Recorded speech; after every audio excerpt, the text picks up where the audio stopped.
What is up, everybody? Welcome back to another episode of Real Estate Served on the Rocks, powered by Living in Colorado, The Mile High Perspective on YouTube, and Living in Colorado. Wait, I said that already. Lifestyle International Realty downtown. It's been a while, guys. Downtown? Jesus Christ. Lifestyle International Realty.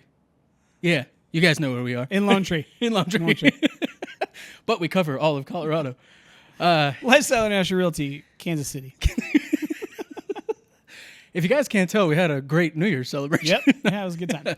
No, with that being said, guys, thank you so much for joining us and being with us during the new year. Coming in, this is episode 100 of Real Estate Served on the Rocks. Honestly, couldn't have told me that we would make it episode 100. Definitely not. 100, a C note. Mm-hmm. A Benjamin. And the Benjamin episode. Pretty much every episode has included myself, Charlie Sardelli, and Jameson Amaros. And guys, this has been an incredible journey. Thank you so much. Not only is it episode 100, this is Bourbon number 100. Bourbon 100. It's awesome. I can't tell you, it's so funny for me because, like, I've gone into rooms that I wouldn't have been able to have conversations with anybody about anything.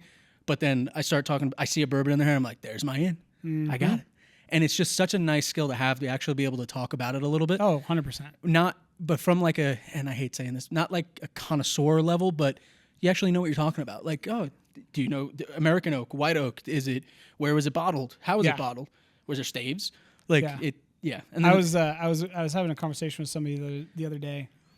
It may have been at one of our events, and they were asking me like, "Hey, what kind of bourbons do you guys have in the back that I can try?" And I was like, "Oh, buddy, let me tell you." But immediately, the question was, "Do you have Blanton's, Eagle Rare, blah blah blah blah?" And I'm like, that's all, but that's what they think is like the pinnacle. Yep.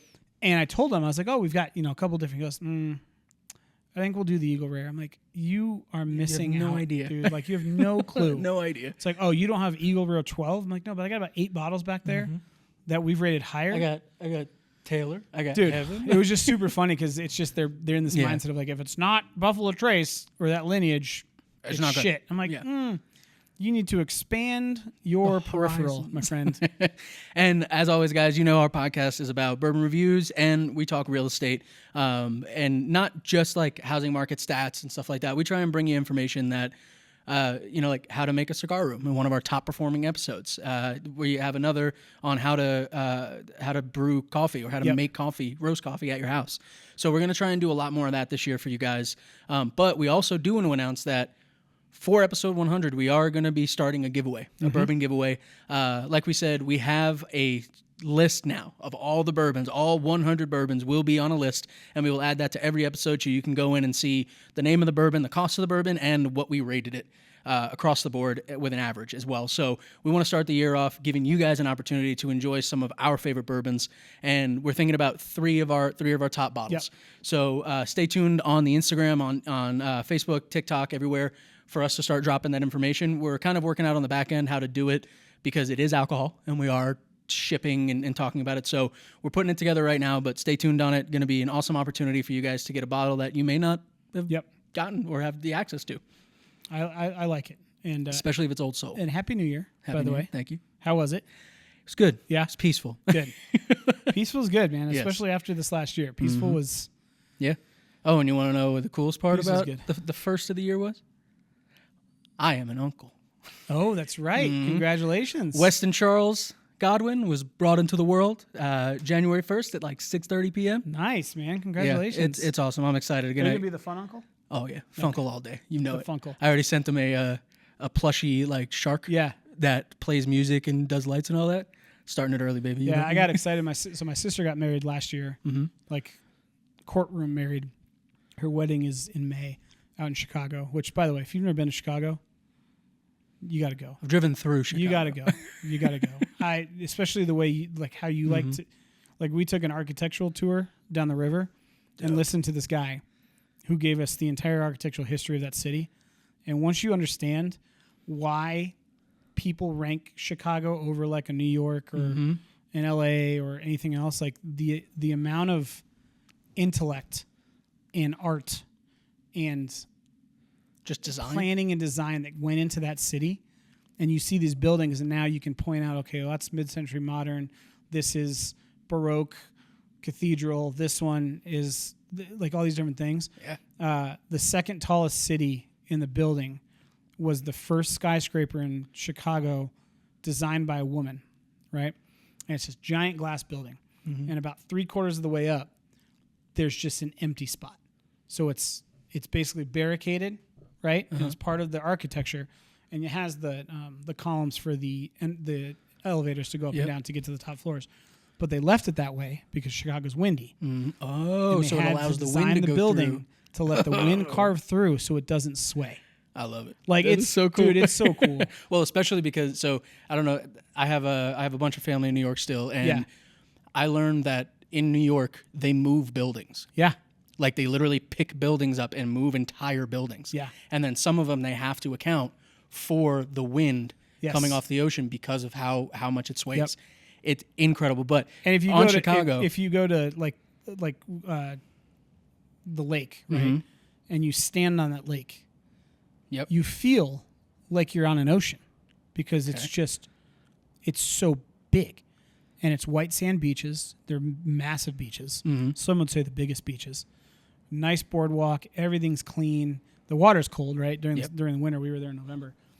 But you look around, you're like, you could mistake yourself for being on like the Atlantic coast somewhere, because you can't see the other side. You got boats, you got yachts, so on and so forth. That's People sick. are. I mean, it's you know, my one of the my coolest favorite cities Chicago, I've ever been to, dude. Chicago history fact: Murder Hotel. Yes. That I want to go take like a ghost tour around that area, because when I was getting my criminal justice degree, learning how you talk about design. Right. Dude had hallways that went to nowhere, closets that went down chutes, so you'd open the door, step in, and fall. Like it, yeah. So they have a medieval torture museum right next to the Chicago Theater. You can go through. It's crazy, dude. And it's such a big city. Yeah. But it's walkable, so it's not like Denver. And that side of Chicago by like River North and whatnot is super nice, right? Like the food's amazing, the restaurants are amazing. Dope. Like I have decided, hot take, not a fan of Chicago style pizza. I've never been no. It's basically a lasagna that they call it pizza. You're talking to a New Yorker right now? So. Yeah, dude. I was so pumped, and I'm like, I'm gonna fucking try Chicago pizza. Everybody raves about it. They put it on a plate, and I look at it, and I go, how the fuck am I supposed to eat this? It's too doughy. And it's not like it's doughy, but it's just like a pie. It's a pie. And I'm like, no, I give me yes, give me a thin 100%. New York. So I have officially ruled out Chicago style pizza for the rest of my life. Deep dish, different story. Yep. But true Chicago style, it's a fucking lasagna in a pan. Yeah. I'm like, this isn't pizza. No, I don't like any of this. What's happening? 100%. Yeah. I like that. Nope. New York pizza. New York pizza all day, baby. New York pizza all day. Well, we talked about the bourbons. We talked about kind of what we do on this podcast. On today's episode, the bourbon that we are drinking is actually really unique. Yeah. One, the bottle looks luxury as fuck. It reminds me of Penelope. Uh-huh. Or the one with the horseshoe. Or Yes. Is that Penelope? I think it's Penelope. Yeah. That's Penelope. Looks like a wine bottle. Mm-hmm.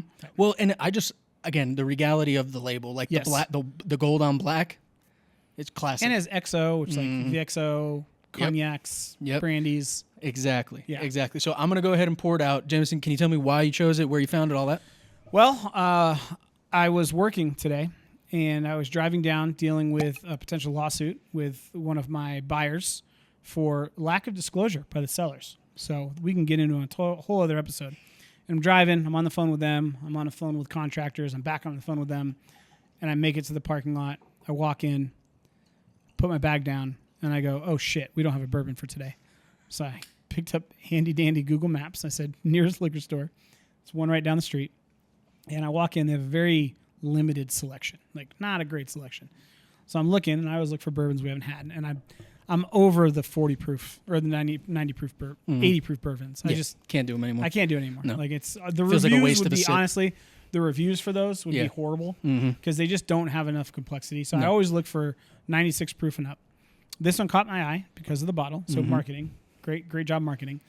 And then I saw that they used aged white oak staves during the maturation process, which can be a gimmick.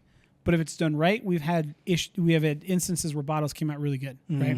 And it's a rye mash bill, but it has the sweeter notes. And I think that's been the theme over the last like year and a half, 2 years, where I think distillers have realized people like bourbon to taste like bourbon, but in order to capture the rest of the audience, they need to give them something sweet and palatable. I think that is the most profound insight on bourbon that we've had so far, because we've talked about it before. In a way, like most of the ryes we have had recently are blends, right? Because I didn't like ryes before we started them. Like I think the first 3 episodes we had a rye, and I took a sip and I was like, "What the? It's grass. I don't want this." Yep. But so what Jameson's talking about is actually really cool with what this company does, and it's called the bourbon that we're drinking is called 2 Times Oak by Dixon Dedman. Dedman, Dedman. And what they do is they insert chains of charred American oak into barrels with a moderate rye bourbon mash bill of 18%. So they specifically pick chained American oaks that have sweeter notes that would complement the rye blend, and then they put it in towards the end of the process and let it marry a little bit. So it's not in there for the whole time, right? But from what we've seen, that's a good move. And normally, if they do it right, they should have a very oaky flavor to it. Mm-hmm. Should. Yep. Whether that's true or not, that's what you guys are here for. We'll see. So let's go ahead. I'm going to get my nose in it. Cheers, sir. Cheers. Got it. All right. Let's see. I mean, the legs on it, kind of heavy. Whew. Really? Holy shit. Yeah, it is. Bro, it's not running at all. No. It is sugary. That is wild. Which would make sense because, I mean, the idea, so the way barrels are aged and the process, right, is you have those oak barrels sitting with the whiskey or bourbon inside of them, and then they pull the sugars from the oak barrel, right? Mm-hmm. So that's why they're charred. There's always going to be, because the barrels don't move. Mm-hmm. It's not like they shake them up like a soda bottle, right? Mm-hmm. So there's always going to potentially be parts of that bourbon that don't interact with the oak. Yep. When you put staves in and you stir that into the bourbon and let it sit, you're giving some of the bourbon access to those sugars to pull out some of that sweetness. So you would assume that this should be sweeter than a normal American oak charred barrel that's been aged for 7 years, right? And I think this one's, is it 10 year? Or does it say? Doesn't say on it. Doesn't say? Mm-mm. Yeah, so minimum 4. Minimum, right? Well, 3. Minimum 3. Mm-hmm. But that's why that's the thought process is you're getting the parts of the bourbon that don't normally interact with the wood to interact with the wood. Mm-hmm. So realistically, it also should mean that the barrels themselves are a lot more uniform when they come out. So I don't think you would see, the only way they would do a single barrel is if they use a unique blend with a different type of oak in each barrel. Yeah, right? 100%. So, and that's the whole point, is it is a blend. So like it's not... The ethanol's on there though. Oh yeah, it's there. It's there. I will say this is extremely sweet on the nose. Yeah. I don't think that we've had a rye blend that has been this sweet on the nose. It hits you in the face with vanilla, caramel, maple. Yeah, every like oak barrel sweet flavor is what I'm getting. Yeah. Like the oak stays there. Like you do get that. I get the char. The char and like that the type. dryness of the wood. Like, yeah. But that could also be the rye. But yeah, it is definitely. It almost has like leans on the sweet side. Coca-Cola. Ooh, fun fact, by the way. So I figured out why you use one nostril over the other. Do you know why? Does it activate a different side of your brain? No. So scientifically, this is a total aside. I was reading why they were doing studies and saying why when you get sick is only one nostril ever clogged up. Well, the reason is whenever you're breathing normally, like if you're watching this, let's take a breath and then out. When you're breathing in, your body only uses one nostril to breathe in. It alternates, but it only uses one nostril to do most of the intake of air. Bro, you're going to have me sitting here Dead breathing serious, for the dude. last Dead serious. 3 hours. So what happens is it's a cycle. It's a natural cycle, and your body will switch based on just during the time of day, whatever it is, right? But you only breathe in most of the air, most of the oxygen through one nostril at a time. So if you do this, only one of your nostrils is actually getting the scent, right? Which is why you do one nostril or the other, and you can get two different profiles. But what if the nostril you're sniffing on isn't the good nostril? That's why you do both. Because you should be able to pick out more in the nostril that you're currently breathing out of. Interesting. Yeah. Please just somebody clip this and just put a recurring video of me just turning my head. But that's why when you're sick, you're never stuffed up really with both. It usually alternates.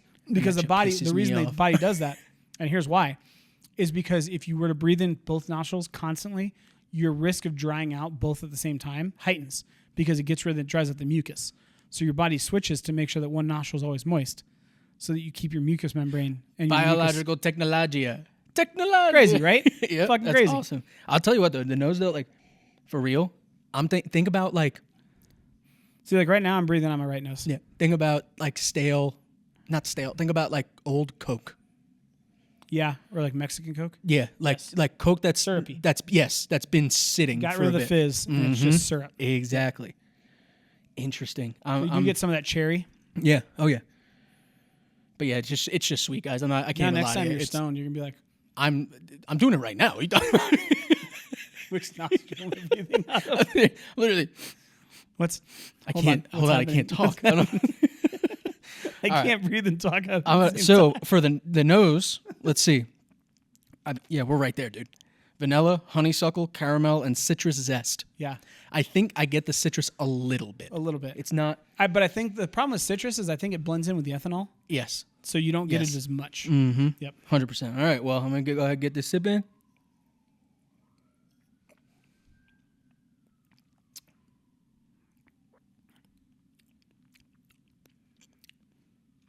Okay. I had a lot of chocolate, dark chocolate. Like, have you ever had growing up, like if your mom was making, I don't know if you're on baked at all. Yeah. When they make like chocolate cake and they use the cocoa powder, it's that. Yeah, it's a more earthly chocolate rather than like a milk chocolate. It's like from the cacao plant, straight from the cacao plant. I do get that citrus is on the front of the tongue though. Yeah. It dries it up almost See, immediately. or is that the rye? I think it's citrus.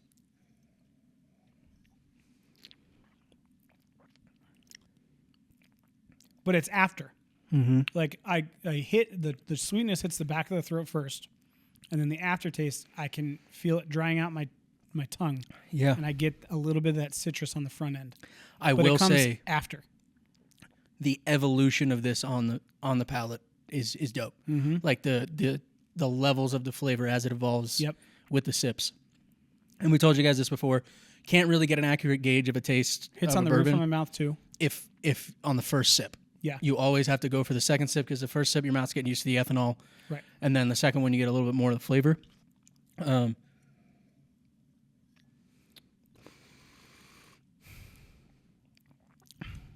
Yeah, I'm getting that cherry hard. Like chocolate covered cherries. A little bit of the yolk. I still get the yolk. Yeah. Like back of the throat, I can taste that wood. The oak is the finish. Yes. 100%. Yep. 100%. This one might be one of those ones where a water dropper, Water drop, yeah. would Would do good. open it yeah, 100%. because it does dry out pretty quick. And I will tell you what, dude, I'm not, this is one of the few that I'm not getting the taste notes. Tasting notes are butterscotch, roasted cashews, nougat, caramel brittle. I can see the roasted cashews because I'm getting, The nuttiness, I think that's like the oak. That's the wood that we're getting. but I also haven't eaten cashews in a long time, but they tend to be drier.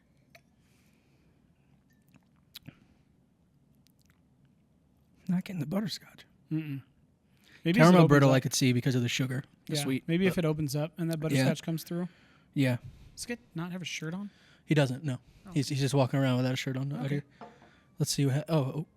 Shaking his head at the. Oh, Sorry. he's talking. He's having it on the phone. with the client. ADHD. Sorry, guys. All right. But on today's episode, while we sip this 2XO or 2 times oak, by Dixon Dedman, we are going to be talking about our 2026 predictions as well as recapping our 2025 predictions. Just kind of see how we did.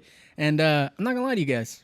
We did pretty fucking good. Spot on. We did pretty fucking good on 2025's market. So if you go back to the episode, you'll see our main points that we talked about were mortgage rates, inventory, and just overall housing market, like moving. Are prices going to go up? Are they going to stay stagnant? And the first thing that I was really proud that we called was interest rates because there was a large projection last year as we were going We were in. going to dip into the fives. That we were going to go 5.5, and people were like, get ready, we're going to go. And it never happened. No. And we said that we were going to stick between around 6.5 to 6.8. We were right there. We're at 6.1 now. Mm-hmm. But yeah, people, it's one of those things where people just think mortgage rates are so straightforward. Yeah. And it's not. Like, the Fed can cut all they want, but because mortgage rates are driven by Treasury bonds, and Treasury bonds are driven by investors are driven by what they think inflation's going to do. And do you know what the craziest thing, too, is? And I guess I don't want to recap on 2025 too much because you guys experience, what's going on, but it's such a wild thing to me that the inverse operation of our mortgage rates in the economy. And it's funny because as we head into 2026, we're seeing so many people talk about, hey, the economy's feeling kind of tough. And then we have the Fed and everybody leaning towards lower rates. And I don't know. I really want people to recognize, like, please know that if you want lower mortgage rates, that is synonymous with a bad economy. Like that. The reason that mortgage rates are good is because they need you to buy. Yes. Like Jameson said, the Treasury bonds, like they need your money because the economy's not doing it. So it's I don't know, man. It's just such a weird thing to me because as the 2026, my wife and I we're looking at getting into a house this year. So we're starting to do all the preparation, all that kind of stuff. And it's just so wild to me to have the conversation. Her dad is starting to look now, and he asked me, "Hey, I'm looking to buy a house for $480 to $500. What do you think my monthly will be?" And I was like, "Well, what about mortgage insurance? Are you okay with that? Where is your monthly? Just give me a monthly on what it is average." Okay. Right now, you're probably looking between $4,100 to $4,350 on a 480 with the way prices are. What? That's insane! Wow. Yeah. What do you think's been happening? Like, there's a reason why people aren't buying houses. Yeah. And again, granted, I understand a lot of people aren't in the market and don't see it, and that is the proper reaction to have. Yeah. With what's going on right now, especially here in Colorado. But it's just a unique thing for me to know economy bad, interest rates good. Because it just does, like, if the economy is bad and people aren't making money, then how are they going to buy a house? Yeah, and I think that the easiest way, like, if you guys are just kind of casually looking at, like, oh, where do I think mortgage rates are going to go? People's default is, let's look at what the Fed's doing, what that rate is. You got to get that out of your head. The Fed rate does not affect mortgage rate. It has... Well, hold on. Yes and no. It's what I want to say. It's causation versus correlation. Yes. More than anything, right? If you guys want a good bearing on it, you look at Treasury bonds. And the simplest way that you guys have to understand this is our economy is built on a global economy. It just is, right? And we sell Treasury bonds to not only Americans, but to foreign countries. And what's happening right now is that foreign countries, the rest of the world, is not sold on the strength of the U.S. dollar. Bro, they're buying gold. Right. But when they're not sold on the U.S. dollar, they're less likely to buy Treasury bonds. So now the government has to go, okay, we have to make Treasury bonds accessible and attractive because that is how we fund the federal government. So what they're doing is they have to lower the Treasury bond rates. Well, if they lower the Treasury bond rate for the U.S., people are less inclined to buy them, which then keeps mortgage rates high. That's the issue.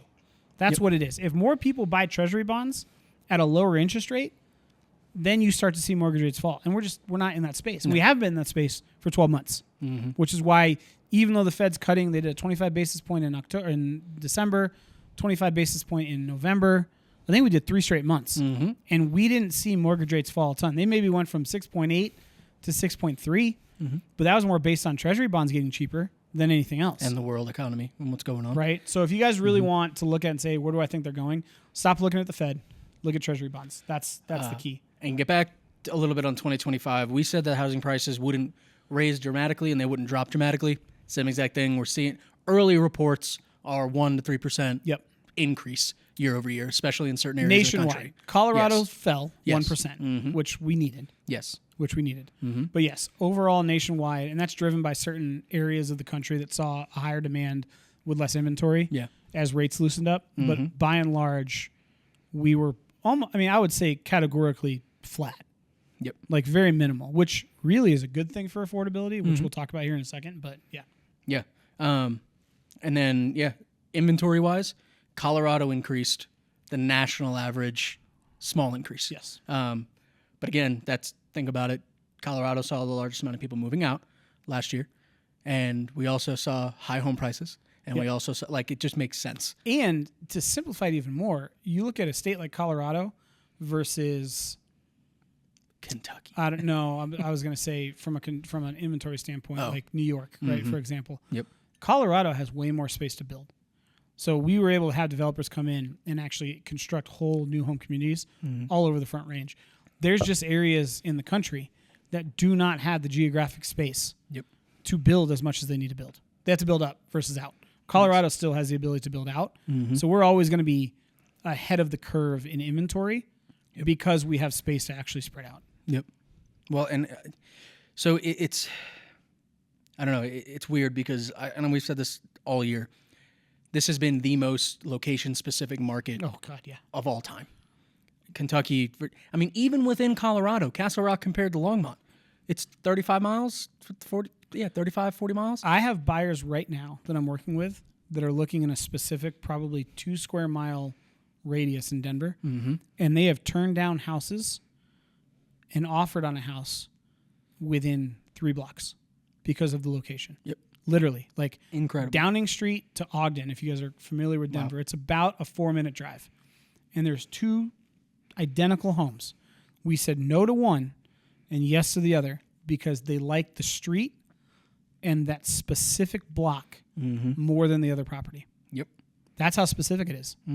So, well, I mean, we're also seeing it in showings, in our listings. I mean, you've had people come through that I love everything, but just this isn't right. You're a mile away from where I want to be. Yeah.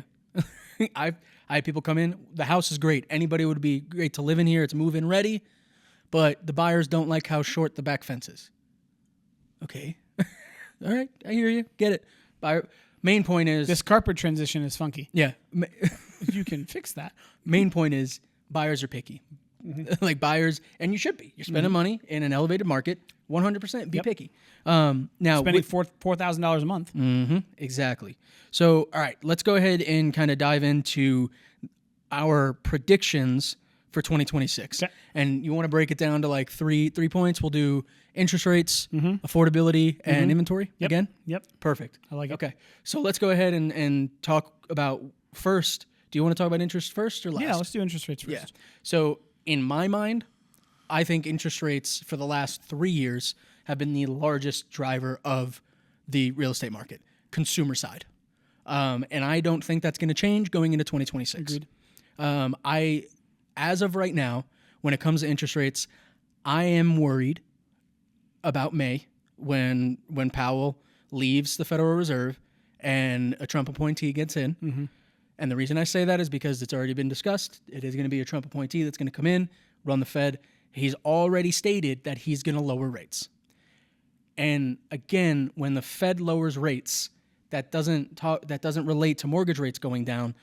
But what it could lead to is a worse economy, higher inflation, which will then make interest rates go down. Yes. But then again, we're doing the same exact thing that we did in 2020 and 2021 and inflating and falsifying the market data. Yep.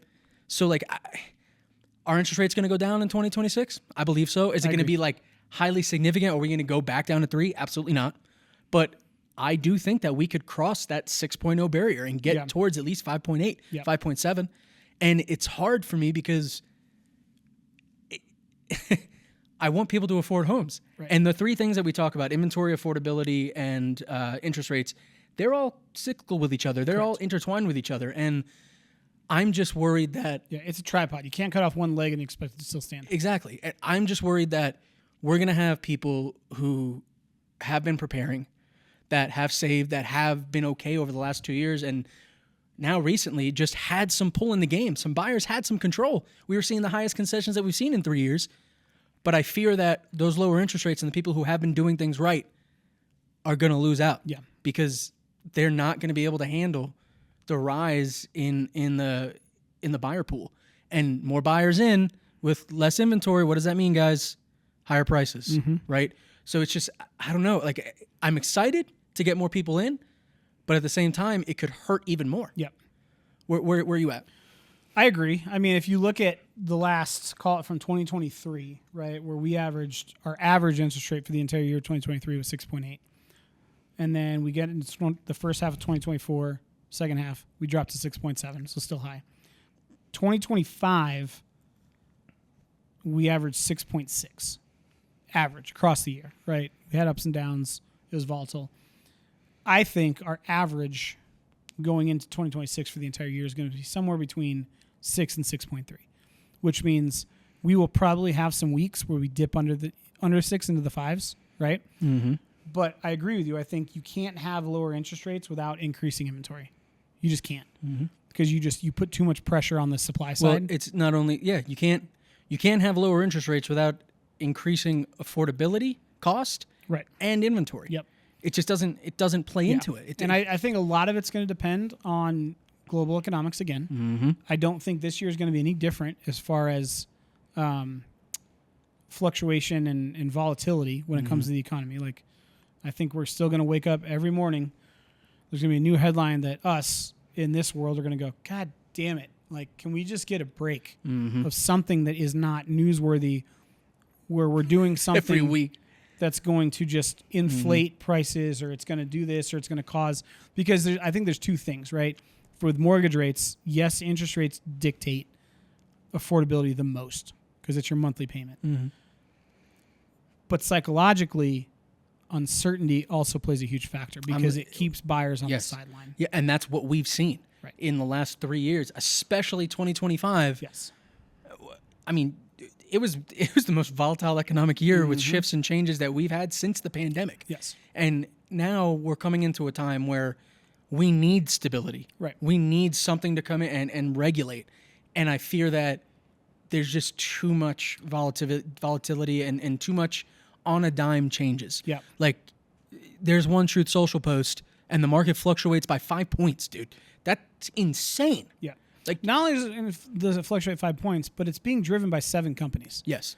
That's what we are so top heavy. That's why it's so volatile, right? If it was a more balanced stock market where you had a lot of different companies with a lot of high valuations, we could weather that storm. But because it's 7 companies that are essentially driving the S&P 500, any little rock of this boat is going to have an almost insurmountable impact on the market. And that's going to make people nervous, right? Because people have their funds tied up in their 401ks or their stock purchase plans or anything like that. And we're so top heavy without a ton of diversity that it is going to And to that rock. point, this is something that we talked about after Black Friday, kind of 2 weeks before Christmas. Oh, yeah. Right? That paired with the fact that Americans spent the most money in history in retail on Black Friday and holidays this year. But 98% of all of that spend was put on credit. Yes. During a time where we already have the highest credit debt in American history for individuals. Yep. And it just goes to show, like, we want to. Consumers want to spend. Consumers want to make life feel normal again. Yes. But we're relying on the credit. Yeah, we're in a. I heard an economist talk about it the other week, and he kind of described where the economy is in the model that we have currently, and he basically called it the kick the can down the road economy. Like, we're just going to keep pushing it with debt down the road, and then at some point, somebody else is going to fix it. It's sustainable now. We're going to kick it down the road, and at some point, we hope that somebody picks up that can and does something with it. We just don't want it to be us. Well, and then the second fact that we talked about, isn't it? What was it? Like, The repayment? no, Oh. Because that was terrifying. Our GDP. Oh, yeah. The fact that came out, and it's like, 95% of our GDP is maintained by 1% of the population or some shit. What was it? Yeah, well, if you look at it, like, I think it's almost 75% of our GDP is driven by consumer spending.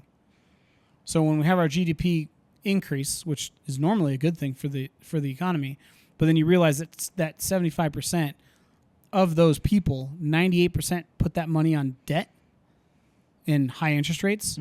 Like, at some point, it's going to break. Yep. It just will. Like, you can't just forgive everybody's debt. And that was what I thought you were going, was when they did an exit survey of all these people that were spending all this record amount of money on Black Friday, and they said, okay, you put it on credit cards, that's great, 98% of you, whatever. What percentage of people were planning on paying that debt off within the next 60 days? It was less than 3%. Okay, so sorry, I found it. Okay. the top 10% of earners in the U.S. account for almost half of all the consumer spending in the United States. Yep.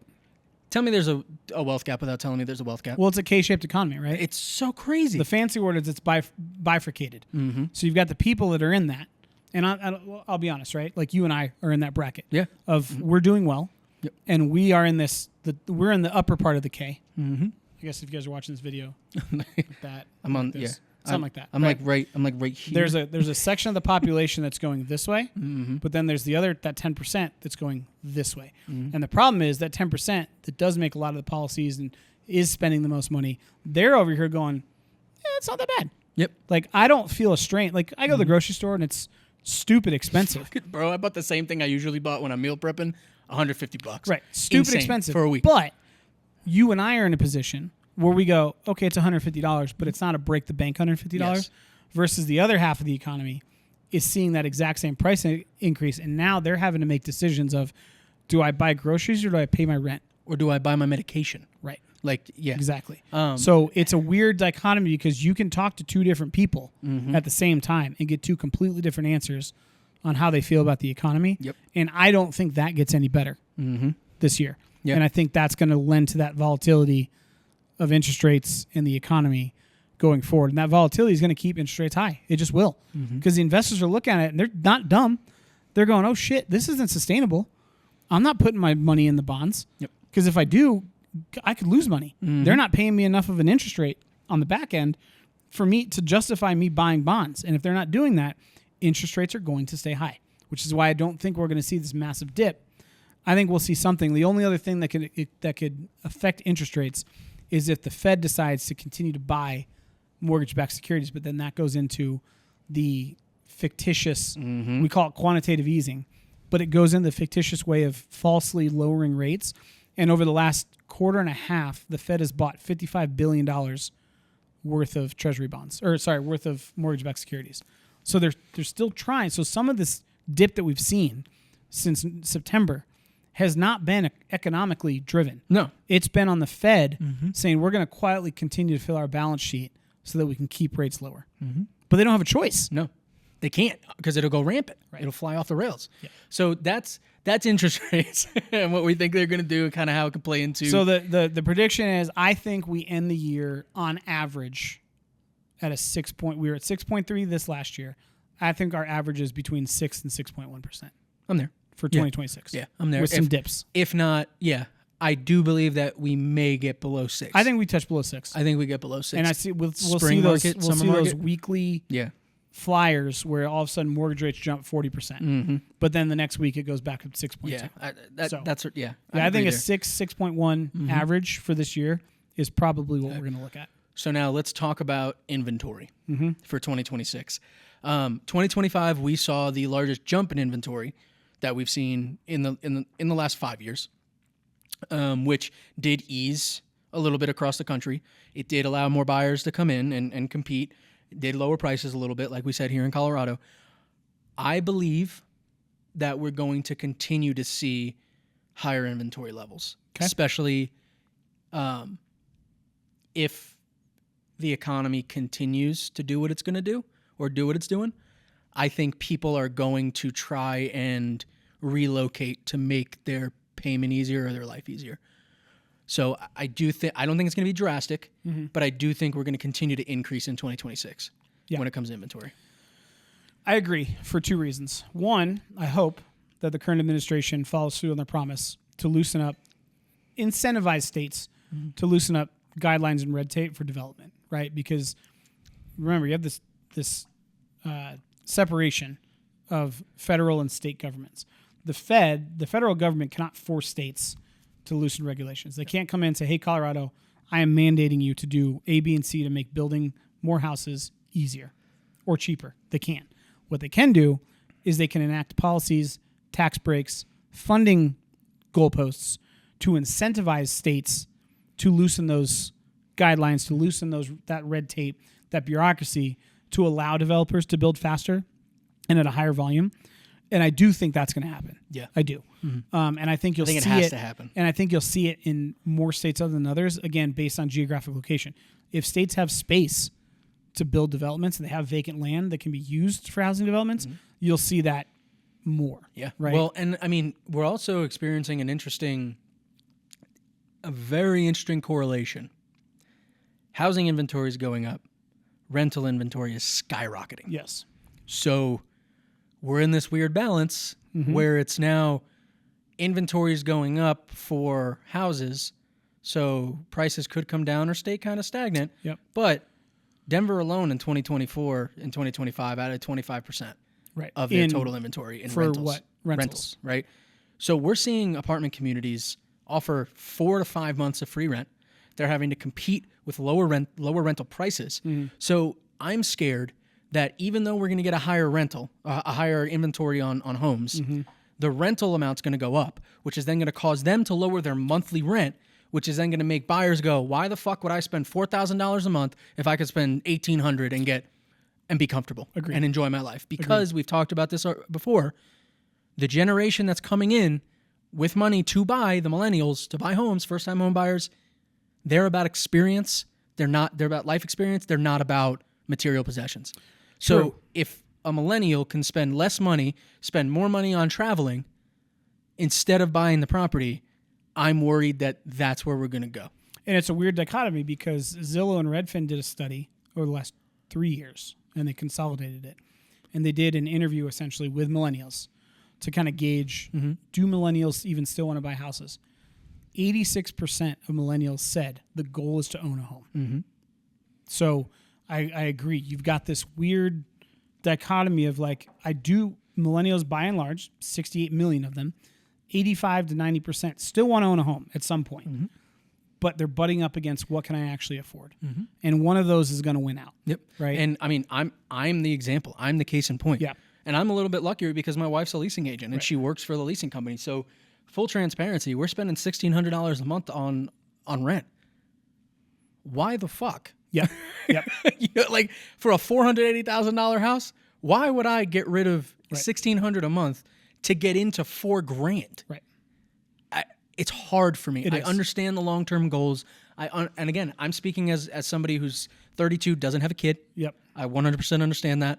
I have 2 cats and a dog. I want my dog to have a yard, but at the end of the day, I can take him out on a really beautiful walk here in the Colorado Rockies, and he's going to get great energy release. Especially right now when we haven't seen snow. Don't even get me started on that, dude. Since It's nuts. The other reason I think Longs Peak doesn't even have snow on it, dude. I know, dude. Do you see that? Yeah. You could go hike it right now. That's insane. Normally that hiking season stops in September.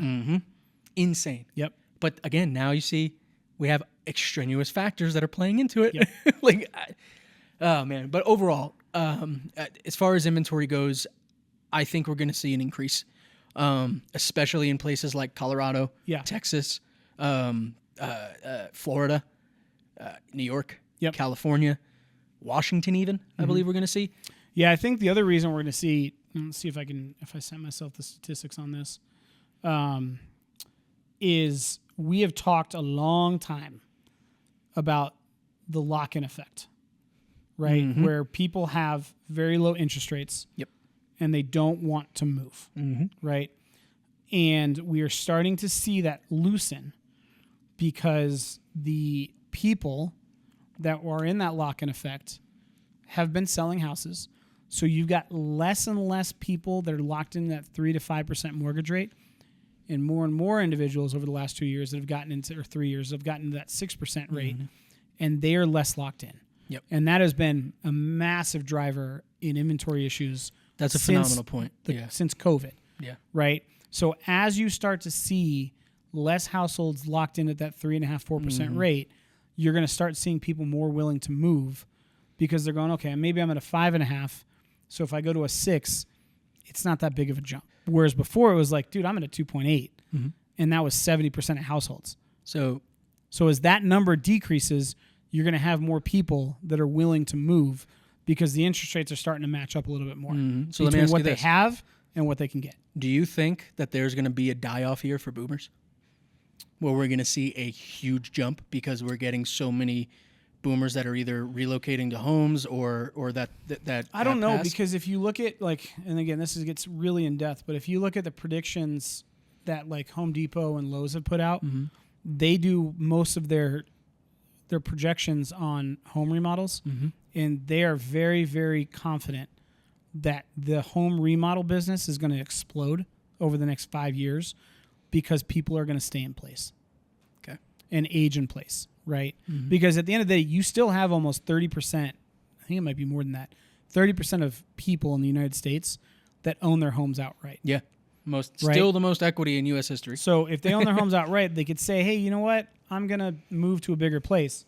Versus they can spend $40,000 in their home equity they have and add an addition or add extra square footage or add a mother-in-law suite or build an ADU to grow in place. So I still think that's going to be a big factor of those individuals, especially the ones that don't have a mortgage, where they go, well, shit, dude, I'm spending property tax anyway, and I'm spending insurance costs anyway.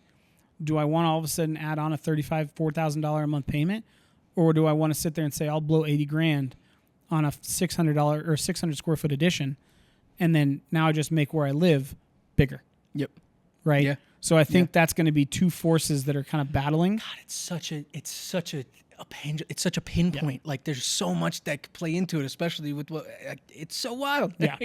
All right. So ultimately, inventory is going to grow. Increase. Yes. I agree. Inventory in increase. 2026. I don't think it's going to be as much as people think. No. Because the other piece you have to realize is with rates as high as they are, builders that are building these developments still can't sell the houses. And they have to sell houses to build more. So even though we're adding inventory and developers are coming in and building all these neighborhoods, if they can't sell the properties because rates are where they're at and affordability is where it's at, it's going to still be a slow climb. Like you're not going to see this explosion of new communities overall, by and large. In certain areas, sure. Unless we get some really good incentives from the Fed. Now, federal government, not Fed bank. But, all right, interest rates, inventory. Let's talk about affordability. Yep. Overall, do you think affordability is going to improve or get worse in 2026? I think it will improve. Here's why. We talk about affordability being a tripod, right? Affordability is driven by interest rates, home prices, and wage growth. Yep. Those are the three things. In order to improve affordability, we need two of those three things to also improve. Because home prices are flattening, or in Colorado's case, they're actually declining, right? Wage growth this year is projected to surpass home value growth, which is the first time we've seen that since 2019. Okay. Which essentially just means like if your wage growth, let's say it's 3% this year, and home price growth is only 1%, that means that now all of a sudden what I'm getting paid, my increase, is outpacing what the home values are, which we have not seen since 2019. Okay. And if inventory continues to grow, that and interest rates stay higher, then that means home prices have to level out or come down a little bit. So if home prices do level or stay level or come down, and wage growth passes that in overall growth, right? Then technically people are making more money buying the same price house, which by and large means your affordability on that standpoint is going to increase because people are now saying, okay, I got a 3% raise. The house I wanted or the area I'm looking at has dived in value by 1 to 2%. So now there's a 5% gap. And people now have cushion. Are those people going to use their money use that 3% growth? I think so. For buying a home? For buying a home? Or are they going to use that 3% growth for stability? I think they use it to buy a home. And it's strictly because of the fact I said earlier that over 85% of millennials say they want to afford housing. That's what they want. They want to own real estate. That's it. Okay, I agree with you. The other piece of this is inflation, right? Yes. Because if you have a 3% wage growth, but all of a sudden we go back to 3.5% inflation, then your wage growth, technically, your net affordability actually goes down. And that's where I'm coming from, is if we do see the Fed lower rates. We would need a full report on inflation, though, which we haven't gotten in 6 months or 5 months. That's the truth. Jesus. Did you see the last CPI report? Did you see what they just omitted? Yeah. Everything. They gave three things. Literally everything. They gave energy, housing, and I think clothing were the three. And then there's like 15 other categories that was just blank. That's another conversation. Yeah, that's a whole other. But yes, I do think as people continue to earn more money Mm-hmm. and housing prices stay the same and inventory stays the same, I think that does help. It's a slow help, right? Like we need that trend to continue for 5 years. Yes. To get back to where But inventory or affordability was in 2020. My concern is, if affordability gets better, does that not also mean that affordability gets worse? Because if it makes it more affordable on a national scale and we get an influx of buyers, will those buyers not then elevate the prices because then we compete? I don't have a think so. competitive I don't market? think so because we're not seeing. It's not like we have house prices diving by 5% and wage growth at 5%. Like I don't think there's a big enough gap to where all of a sudden everybody rushes out to buy a house, right? I think it's just this very slow leveling out. So And you're going to introduce buyers, especially in the tech world, where maybe you're getting a 7% raise, right? Because your company is one of the 7 that's doing well, or you're in that space. And I think that will drive those buyers back into the market. By and large, if we're just talking affordability based on numbers, it should get better because your wage growth outpaces home price increases. I love it. Straight up. I love it because you're statistical driven.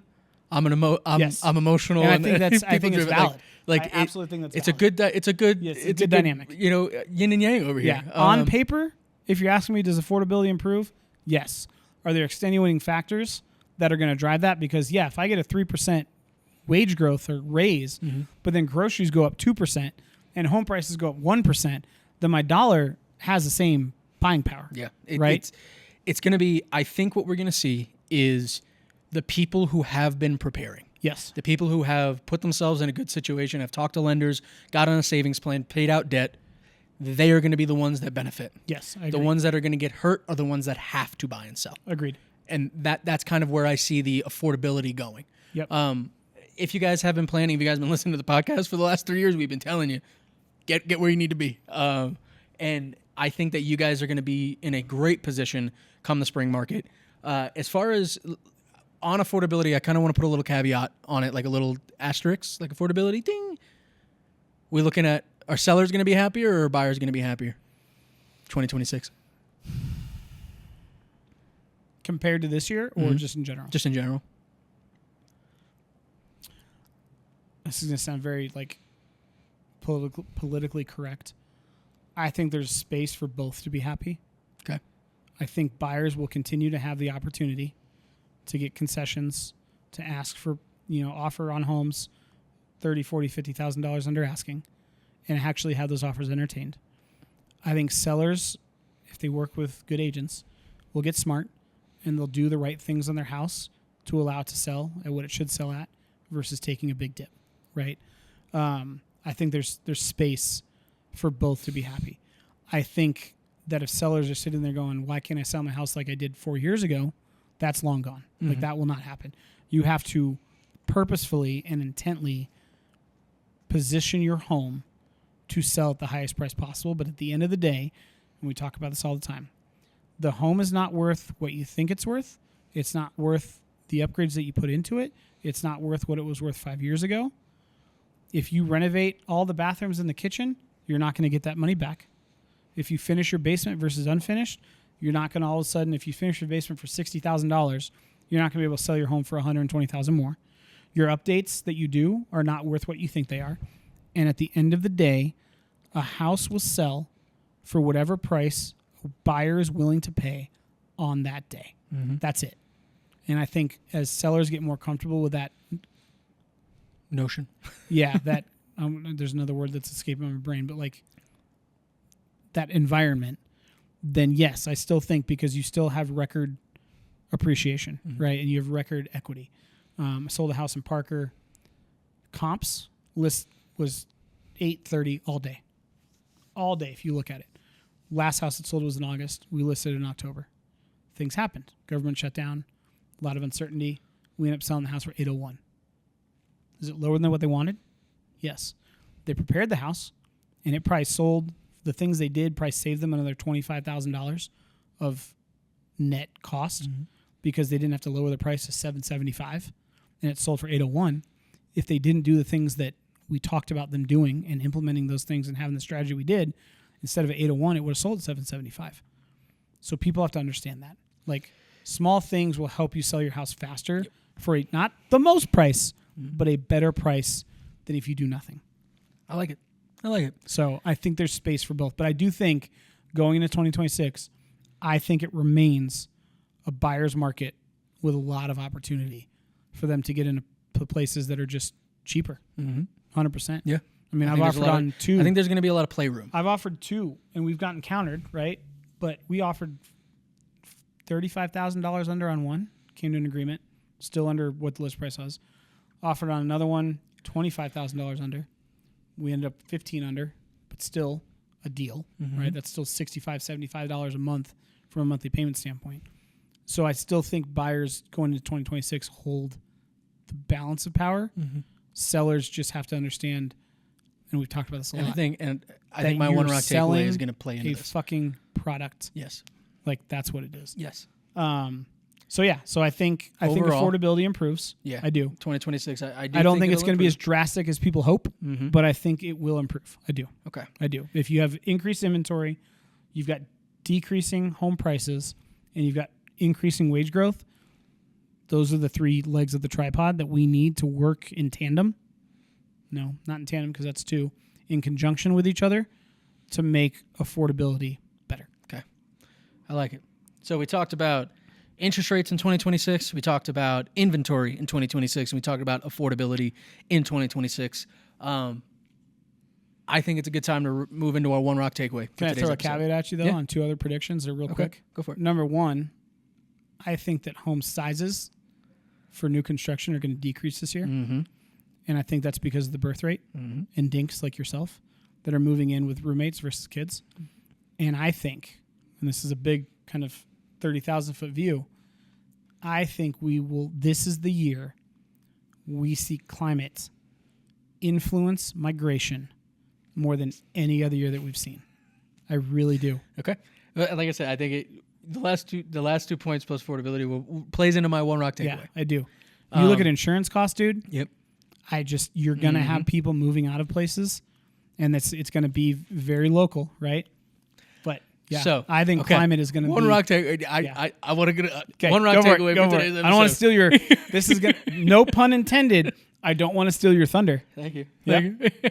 All right. So my one rock takeaway for today's episode on our predictions for 2026 is if you are a buyer, it is going to be very smart of you to consider moving out of the place that you're comfortable in.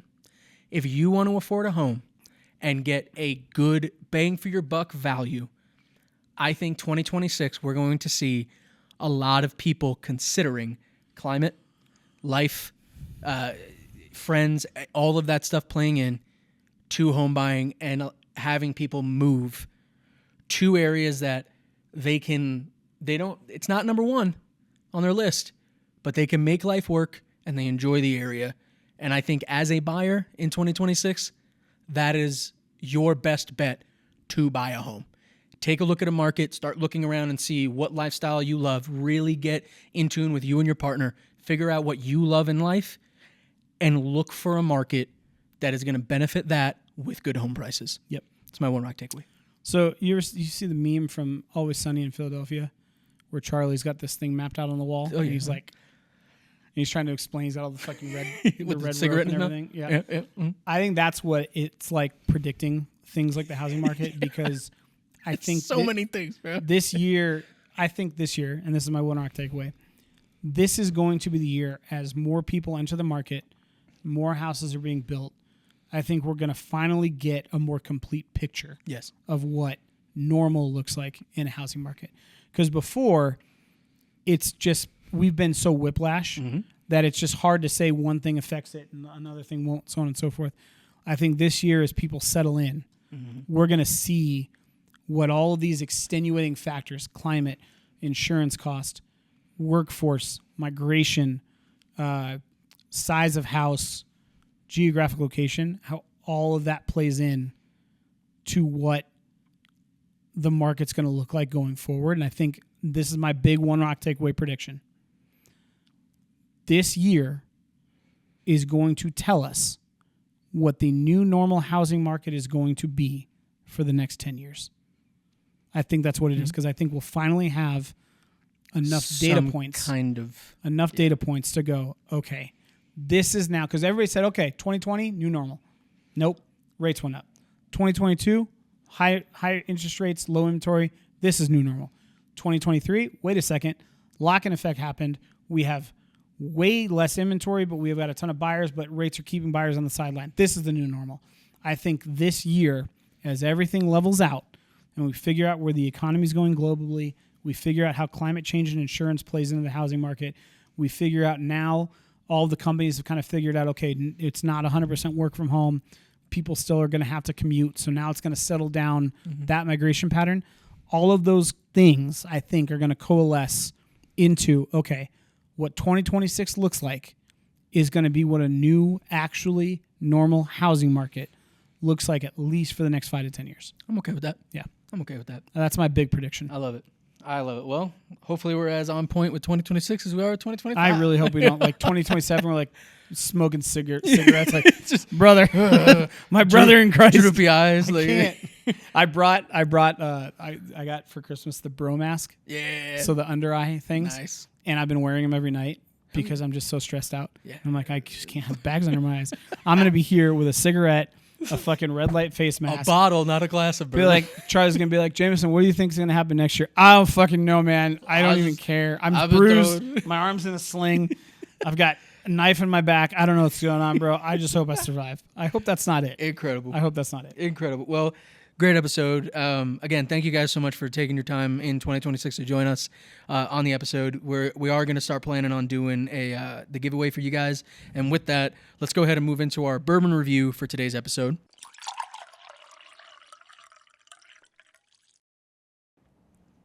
And again, on today's episode, we are drinking the two times what? 2XO. 2XO American Oak. I don't know, dude. I don't know. What are you thinking? You know, the one thing I will say, I expected it to open up sweeter than it has. Really? You don't think it opened sweeter? It did. Okay. But I'm still getting like I forget what bottle we did last time we did an episode. Was it the Ocean? No, rye behind you. This one. Yeah. This one went straight sweet, right? This one, though, I mean, take a sip again. But it's still, like, the rye is still there. Like, it still dries out the front of my tongue. The sweetness, I don't think, is overpowering. It's still there. It didn't evolve like I thought it would. Mm. But it kept its character, I guess would be the best way to describe it. See, I think I'm opposite with you there. I think it did open too sweet. I think too much came out of it. Like, don't get me wrong, I'm getting the rye, but let it sit for a bit. It's like I just got done sucking on a sugar cane. See, I go the opposite. I agree with the sucking on something. Hey, that's what she said. But I think of it more like a toffee. Okay. Where you suck on it long enough. Jesus Christ, this is going sideways. Do you get a creamy mouthfeel? You suck on it long enough? But instead of going like overly sweet, you get that like coffee roast aftertaste that's still dry enough. You know? And maybe not. I don't know. I didn't try JC's glass, but... Okay. You want to explain the control? Yes. So this if is you guys... also the perfect application of third grade scientific method. Yeah. Shout out to my elementary school teachers. I am using it, just not in the way that you thought. In the best ways. So my dissertation if you guys are new to the podcast, we give a rock rating on the scale of 1 to 10. And the reason we do that, the worse the bourbon, more ice you put in it, the better the bourbon. You can drink it neat. It tastes good. What Jameson's referencing as far as can you not the tell control? Real quick? Can you not tell like when you sniff this with one nostril versus the other? Yeah, the burn's only in one nostril. I didn't pay attention to the you burn. should, because that's how you can tell which nostril's intaking air. Telling you, it's fucking real. So if you guys are long-term watchers, you know, like I said, episode 100, we formed this podcast under the guidance of JC Ortega. Yeah, that's why I said it. But so what we do on every episode is we have a control glass that stays open. We don't swirl it. We don't touch it. We pour it out and we let it sit because that is JC's glass that waits, and we use it as a control. And at the end of every episode, we sip both of ours, and then we try and get JC's glass as that control.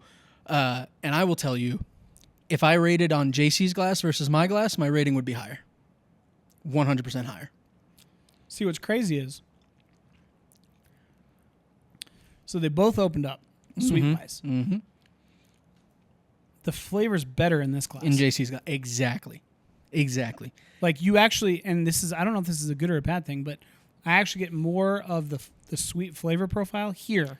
But it's complex. It's not just syrupy sweetness. Yep. And that's where, like, obviously, not a lot of people are going to let a bourbon sit and eat for an hour, 20 minutes. But we always give credibility to the bourbons that do sit open.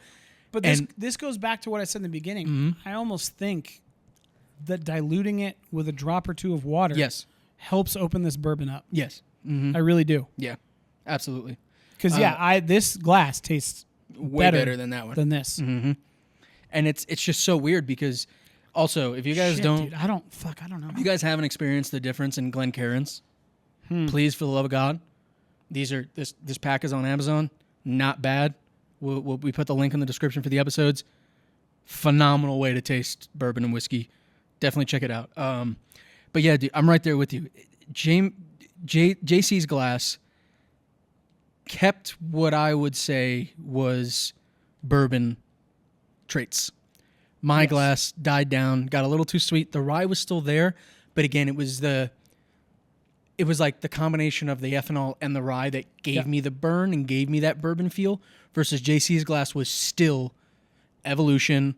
There was some oak flavor. It was sweeter, but so yeah, this is a hard one, dude. This is really hard. Should I tell you the price of the bottle? Yes, that'll play into it. What was the price of this one? $50. Okay. Ooh, that is hard. I'm gonna let you go first on this one, bud. So I'm gonna rate it in conjunction with the control glass and mine. Okay.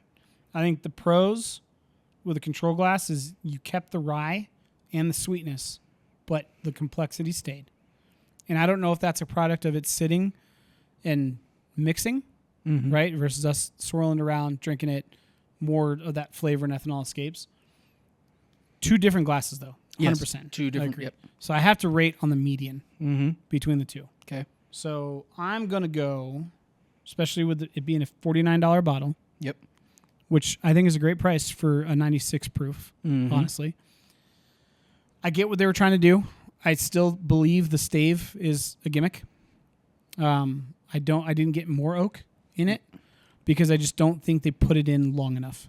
Like, if you're going to do it, you almost have to do it from the beginning. Do it for the flavor of the wood. Don't do it for the sugar from the wood. Exactly. And I think when you don't put it in there long enough, it's the sugar, it's not the flavor. Yep, exactly. Right? So I think it's a little bit of a gimmick. I get what they're trying to do, be a little different, which is good, right? We want experimentation, whatever. I'm going to go with a 3.5. Oh, yeah. Between the two. Okay. I am at 3.7. Hey, there we go. And it's funny because, if you guys have been listening a long time, you guys know that I do have a sweeter palate. I do like the sweet.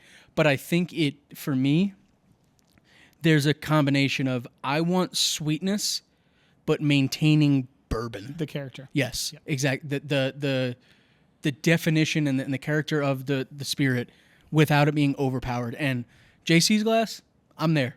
I love it. If that was the glass I was rating on, sipping the entire time, 3.2, 3. With mine, that syrup comes through like I said, that the aftertaste on my palate is literally like a stale soda. So that's why I'm at that 3.7. I still think for $50 it's a great pickup. I do believe that if you are a bourbon drinker, if you're new to bourbon, if you're having friends come over and you want to feel a little elevated, you want to feel like you're getting a little bit more bang for your buck, a little bit better of an experience, and you want to show them like, hey, I kind of know what I'm talking about, this would be a phenomenal bottle for $50. Agreed. And I think at the proof, a lot of people can enjoy this versus the 100 to 112 proofs that we drink normally. That's a little bit more of a that's more of a tried palate. Yeah. This is definitely one that's somebody that is getting into bourbon could taste, have an experience, and go, I could palate this. I could handle this. So ultimately, 2XO, love like what you guys are doing. Try to stay away from the stave stuff. Thanks for not overpricing your bottle. Yes, exactly, because you put more wood in it. I do.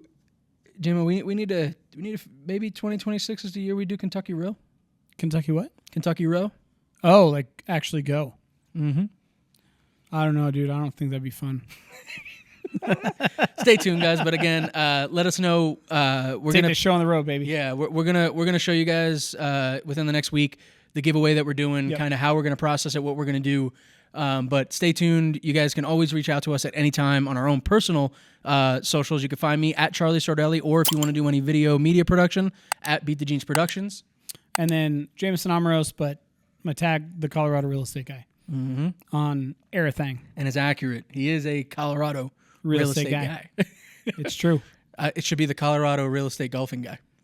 Dude, I know. Especially right now, bro. Yeah, you'd have a hell of a channel. It's fucking 70 degrees out in January. It's like insane. I golfed December 31st. It's nuts. That is nuts. Like, so I'm gonna throw this out there. If you guys are watching, you want to come golf with me, let me know. Yeah, I'll come out. We'll go to Arrowhead. We'll go somewhere cool. I'd love to get in touch with and meet anybody that watches or listens to this. Would be a lot of fun. I love it. If you want to get in touch with both of us, if you have any questions regarding real estate, please feel free to email us, resotr@themilehighperspective.com, or give us a phone call or a text. 720-584-3361. And we hope you guys have a phenomenal 2026. If this is the only episode that you listen to, thank you so much for joining us. Thank you for getting us. Stick with those resolutions for longer than the average of 6 weeks. And thank you for getting us to episode 100. Dude. Absolutely incredible. Century, baby. Cheers. Cheers, brother. Catch you guys later.